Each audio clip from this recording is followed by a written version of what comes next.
ओम श्री गुरुवे नमः। ओम श्री परमात्मने नमः। श्रीमद् भगवद गीता के 9वें अध्याय का 27वां श्लोक। यद क्रोशी यद शनाशी यद जोहोशी ददासी यत तपस्यसि कौन्तेय तत्कुरुष्व मदर्पणम। प्रभु कहते हैं, तू जो कुछ करता है, जो खाता है, जो हवन यज्ञ करता है, जो दान देता है, जो तप करता है, वो सभी मेरे अर्पण कर, यानी मेरे लिए कर, मेरी प्रसन्नता के लिए कर, ताकि तेरा जो कर्तृत्व अभिमान है वो खत्म हो जाए।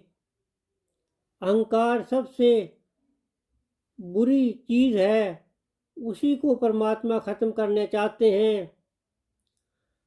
सारी की सारी शक्ति तो परमात्मा की ही है, आत्मा की सत्ता है। वो परमात्मा की शक्ति से ही, परमात्मा की ऊर्जा से ही क्रियान्वित होती है। तो प्रभु कह रहे हैं कि जो भी तू कार्य करता है वो सारे के सारे कार्य मेरे अर्पण कर।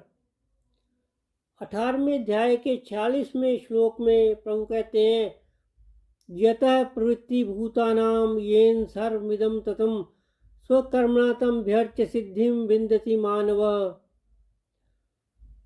सभी कर्म जो है परमात्मा के अर्पण करके सिद्धि की प्राप्ति होती है, यानी परमानंद की प्राप्ति होती है, प्रभु की प्राप्ति होती है।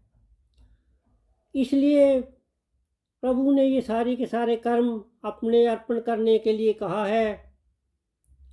इससे पिछले श्लोक में 9:26 में प्रभु कहते हैं, पत्रम पुष्पम फलम तोयम यो मे भक्त्या प्रयच्छति तदहम भक्त्युपहृत वचनामि प्रत्यात्मनः।